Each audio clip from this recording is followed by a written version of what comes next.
Hello friends, आपका एक बार फिर से स्वागत है बख्शिश क्लासेस की एक और नई क्लास पे। आज हमें पढ़ना है स्टैंडर्ड हाइड्रोजन इलेक्ट्रोड। ये क्या है? चैप्टर 4 में क्या पढ़ना होता है हमें? इलेक्ट्रोकेमिस्ट्री। इलेक्ट्रोकेमिस्ट्री के बेसिक्स हम सारी चीज़ें क्लियर कर चुके हैं प्रीवियस क्लासेस में। ठीक है, आज हम उसमें टाइम वेस्ट नहीं करेंगे। हमें पढ़ना होगा, आखिर हम ये भी पढ़ चुके थे कि हमें स्टैंडर्ड हाइड्रोजन इलेक्ट्रोड की जो नीड है वो क्यों हुई या फिर हमें इसकी आवश्यकता क्यों पड़ी, ये हम क्लियर कर चुके हैं। सबसे पहले जो स्टैंडर्ड हाइड्रोजन इलेक्ट्रोड होती है हम उसे यूज़ कर सकते हैं एज अ एनोड और कैथोड के रूप में।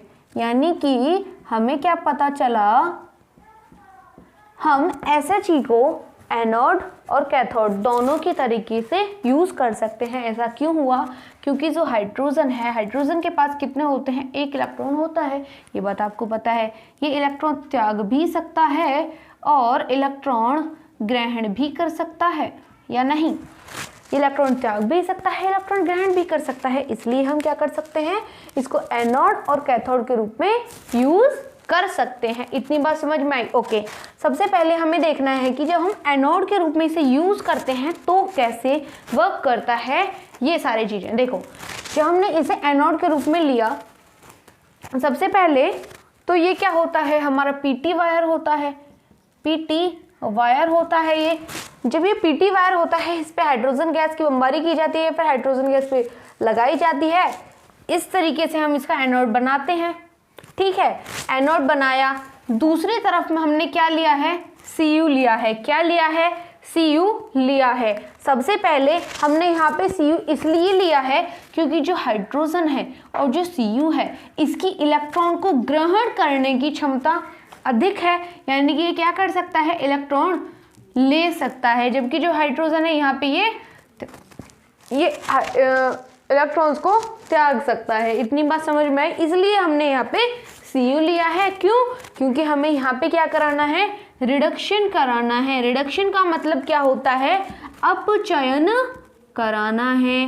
क्या कराना है बच्चों?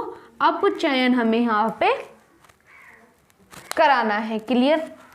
अब देखो, हमने जब इसे एनोड के रूप में लिया तो हाइड्रोजन सबसे पहले देखना है कि एनोड और कैथोड, जब हम इसे एनोड के रूप में यूज़ करते हैं तो जो हमारी हाइड्रोजन है वो इलेक्ट्रॉन त्यागती है और H+ बना लेती है। इसे हम लिख सकते हैं एक्वस फॉर्म में।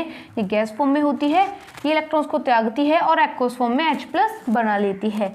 अब देखो, जो कैथोड में होता है, कैथोड में क्या करती है? जब हम इसे कैथोड के रूप में यूज़ करते हैं किसको? हाइड्रोजन को, तो वो क्या करती है? इलेक्ट्रॉन्स को ग्रहण करती है और हाइड्रोजन गैस बनाती है। देखिए, ये क्या करती है? एक्वस फॉर्म में, यहाँ पे H होता है H+, और वो हाइड्रोजन बनाती है इलेक्ट्रॉन्स को लेकर के। इतनी बात समझ में आई? ठीक है, आगे देखिए, ये हमने एनोड और कैथोड दोनों तरीके से यूज़ कर लिया।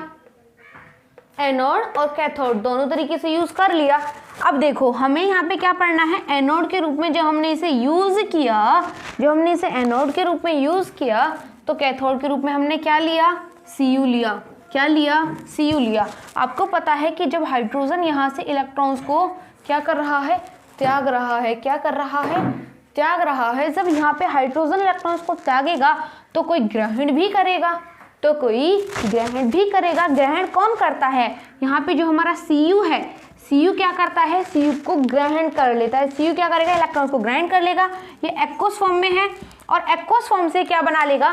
सॉलिड फॉर्म में Cu बना लेगा। जब हाइड्रोजन ने इलेक्ट्रॉन्स को त्यागा तो कोई ना कोई तो इलेक्ट्रॉन्स को ग्रहण कर रहा होगा। वो कौन है? वो है Cu।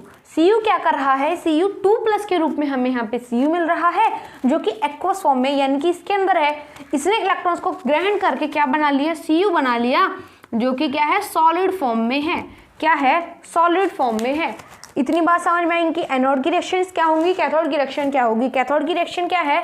कैथोड की रिएक्शन है कि Cu ने क्या किया है?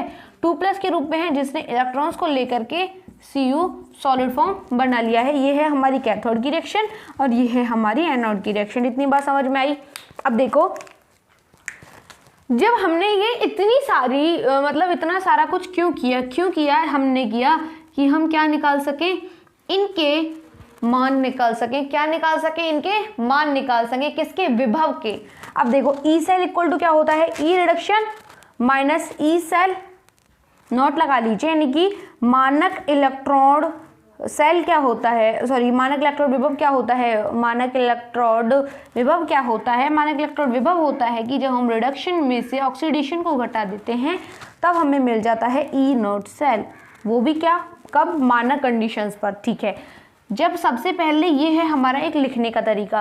क्या है ये लिखने का तरीका? लिखने के तरीके में क्या है कि आपको ई लिखना है, ठीक है, फिर Cu लिखेंगे, Cu2 प्लस लिखा, Cu लिखा, Cu2 प्लस क्यों लिखा? क्योंकि जो हमारा Cu है वो क्या मिल रहा है हमें? Cu2 प्लस से वो Cu में जा रहा है, Cu2 प्लस से वो Cu में जा रहा है। अब देखो हमने यहाँ पे ऑक्सीडेशन कहाँ पे हो रहा है? यहाँ पे हो रहा है ऑक्सीडेशन, यहाँ ऑक्सीडेशन हो रहा है, जबकि यहाँ पे क्या हो रहा है? यहाँ पे रिडक्शन हो रहा है। क्या हो रहा है? रिडक्शन हो रहा है। ठीक है, जब यहाँ पे ऑक्सीडेशन होगा, जब यहाँ पे ऑक्सीडेशन होगा तो ये इलेक्ट्रॉन्स को त्यागेगा। क्या करेगा? इलेक्ट्रॉन्स को त्यागेगा। अब देखो यानी कि जो हमारा H2 है वो किस में कन्वर्ट हो रहा है? H प्लस में कन्वर्ट हो रहा है। इसलिए हमने यहाँ पे ऑक्सीडेशन की जगह पे ऐसे लिखा और रिडक्शन की जगह पे ऐसे लिखा। अब देखो हमने क्या पढ़ा था कि जो हमारा SHE होता है उसका विभव कितना होता है? शून्य होता है। कितना होता है? उसका शून्य होता है। यहाँ पे हम क्या लिख देंगे? जीरो। क्या लिख देंगे? Zero. This is equal to zero. ये कटा। अब देखो ई सेल इक्वल टू क्या आ गया? हमें ई सेल की वैल्यू पता चल गई। वो क्या होगी? ई नॉट Cu2 प्लस और Cu के बराबर होगी, यानी कि Cu का जो इलेक्ट्रोड विभव होगा उसके बराबर होगी हमारी ई सेल की, ई नॉट सेल की वैल्यू। आई होप आपको सारे के सारे कॉन्सेप्ट्स अच्छे से समझ आए हों। और एक बात, हम SHE को यूज कर सकते हैं कैथोड के रूप में भी। वो कैसे? अभी हम देखते हैं।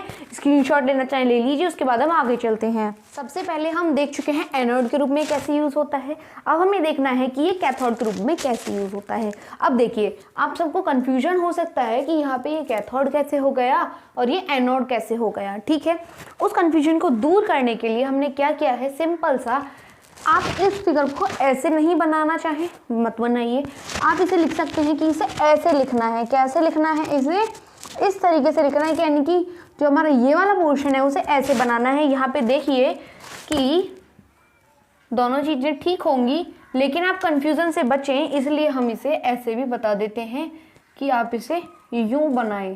टाइम की वजह से ऐसे बना दिया है। अब देखो आप इसे सिंपल यूं बना सकते हैं कि यहाँ पे आपको H2 लेना है, यानी कि PT वायर लेना है। यहाँ पे आपको क्या लेना है? PT wire. और यहाँ के ये क्या है? हमारा Zn है, जिसके अंदर क्या भरा हुआ है? ZnSO4 भरा हुआ है। और यहाँ पे क्या भरा हुआ है? HCl लेना होता है। हमें क्यों लेना होता है वो हम प्रीवियस क्लासेस में देख चुके हैं। यदि आपको नहीं पता है तो नीचे जो लिंक दिया हुआ है वहाँ से जाके आप चेकआउट कर लीजिएगा, आपको समझ आ जाएगा। और यहाँ पे एक लवण सेतु लगा हुआ है, आप इसे ऐसे पढ़ सकते हैं। ठीक है, आप कंफ्यूज हो सकते हैं कि लेफ्ट ऑक्सीडेशन वगैरह जो हमने पढ़ा था कि लोन कॉन्सेप्ट लगता है, वो सिर्फ एक याद करने की फॉर्मेट है और कुछ नहीं है। कॉन्सेप्ट्स को समझिए, याद करने की ज़रूरत नहीं पड़ेगी और याद ऑटोमेटिक ही हो जाएगा। अब देखिए हमने ऐसा लिया। अब आप ये एक बात सोच सकते हैं कि जब हमने इसे लेफ्ट में लिखा था, ये और अच्छे से क्लियर करने के लिए है ताकि आप किसी को कुछ क्वेश्चन पूछ के उसे अटका भी सकते हैं कि ये कैथोड है, ठीक है, और इधर हमारा क्या है? एनोड है। इधर तो आपने लिया है H2, इधर क्या लिया हुआ है? एनोड पे आपने क्या लिया हुआ है? Zn। तो अब इसमें क्या चेंज हो गया कि जो H2 है वो इलेक्ट्रॉन्स लेने लगा और जो Zn है वो इलेक्ट्रॉन त्यागने लगा। सोच सकते हैं आप कि जो Zn है ऐसा क्या हुआ कि वो Zn इलेक्ट्रॉन्स को त्यागने लगा और हाइड्रोजन इलेक्ट्रॉन्स को ग्रहण करने लगा। इसके पीछे सिंपल सा लफड़ा ये है कि जो हमारा Zn है और जो H2 है, जो Zn है हमने एक ऐसा तत्व लिया है Zn जिसके अंदर क्या होता है? पावर ज़्यादा होती है इलेक्ट्रॉन्स को त्यागने की हाइड्रोजन की अपेक्षा, जिसके कारण ये क्या करता है? Zn इलेक्ट्रॉन्स को त्यागता है और हाइड्रोजन इलेक्ट्रॉन्स को ग्रहण कर लेता है। आई होप इतनी बात आपको समझ में आ गई हो। बच्चे ये तो पढ़ लेते हैं कि हमने ऐसे ऐसे ले लिया, लेकिन ये नहीं समझते कि ऐसा क्यों लिया और ऐसा क्यों हुआ। वो सारी बातें आपको इसी चैनल पे मिलती हैं। तो आगे देखें, ठीक है। जब हमने इसे एनोड के रूप में लिया Zn को, Zn ने क्या किया, इलेक्ट्रॉन त्यागने की क्षमता ज़्यादा है, जिसकी वजह से इसने इलेक्ट्रॉन्स को त्याग दिया। इलेक्ट्रॉन्स को जो इलेक्ट्रॉन्स इसने त्यागे वो हाइड्रोजन ने क्या कर लिए, ग्रहण कर लिए और क्या बना लिया, हाइड्रोजन गैस बना लिया। जो Zn था वो Zn सॉलिड के रूप में था, वो त्याग करके क्या बन गया, Zn2 प्लस 2 इलेक्ट्रॉन्स बन गया। क्लियर हुई बात, इतनी बात समझ में आई। और उसी तरीके से जो इसने इलेक्ट्रॉन्स को त्यागा था, उन्हीं इलेक्ट्रॉन्स को जो हमारा हाइड्रोजन है उसने ग्रहण कर लिया है। अब देखो, जो हमारा हाइड्रोजन है हम इसे ऐसे भी लिख सकते हैं कि हाइड्रोजन जो था उसने इलेक्ट्रॉन को लिया, और वो इस तरीके से भी हम इसे लिख सकते हैं। अब यदि आप ऐसा नहीं लिखना चाहते तो 2 की हर जगह गुणा कर दीजिए और आप इसे ऐसे भी लिख सकते हैं। हर तरीके से लिखना आना चाहिए। अब देखो, रिडक्शन कहाँ पे हो रहा है, रिडक्शन हो रहा है, पहले क्या हो रहा था, ऑक्सीडेशन कहाँ पे हो रहा है, कमेंट बॉक्स में बताइए।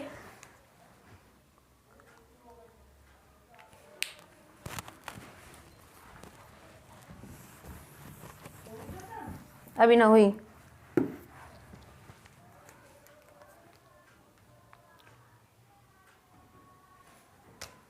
रिडक्शन हो रहा है। रिडक्शन का मतलब अपचयन। इलेक्ट्रॉन्स को कौन ग्रहण कर रहा है, इलेक्ट्रॉन्स को ग्रहण कर रहा है हाइड्रोजन।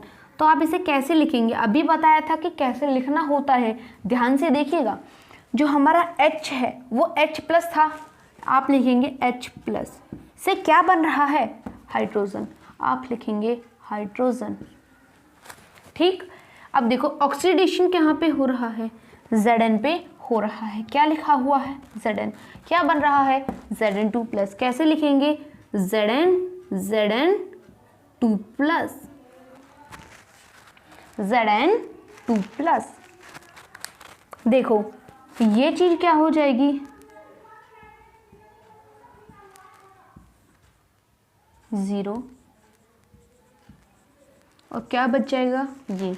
इस तरीके से आप इसे निकालना सीख जाएंगे। और आप इसे ऐसे कैसे लिख सकते हैं, E cell = -E0 Zn2+। I hope आपको सारे के सारे कॉन्सेप्ट्स क्लियर है। यदि वीडियो को पसंद आए तो वीडियो को लाइक जरूर कीजिएगा, और जो नीचे रेड वाला बटन है उसे दबा देना, सब्सक्राइब हो जाएगा। बेल आइकन को दबाना बिल्कुल मत भूलेगा, क्योंकि ये चैनल ऐसा है जो आपकी एग्जाम के लास्ट तक मदद करने वाला है। इसके बाद मिलते हैं हम इसकी नेक्स्ट वीडियो में, तब तक के लिए बाय बाय।